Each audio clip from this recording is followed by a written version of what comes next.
మనం వెళ్ళాలనుకుంటే కుదరదు, ఆయన దర్శనం ఇవ్వాలనుకుంటేనే కుదురుతుంది.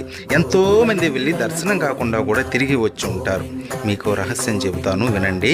ఆయన మనకి దర్శనం ఇవ్వాలనే సూచనలు మనకి పంపుతాడు. ఎలా అంటే నిద్రపోతున్నప్పుడు కలలో కనపడడం, తరచూ శ్రీవారి గురించి విషయాలు మన చెవిన పడడం, లేదా ఎవరైనా తిరుమలకు పిలవడం.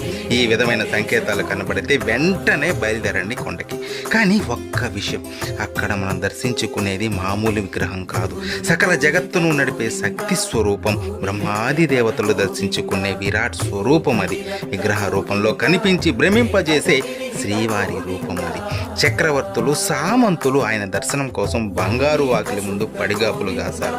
అటువంటి స్వామి దర్శనం పూర్వజన్మ సుకృతం. ఇలాంటి ఎన్నో వీడియోలు మన ఛానల్లో ఉన్నాయి. సబ్స్క్రైబ్ చేసుకుని వాటన్నిటినీ వినండి. శ్రీవారి దర్శనం మీరు ఎన్నిసార్లు చేసుకున్నారో కామెంట్ చేయండి. ఓం నమో వెంకటేశాయ.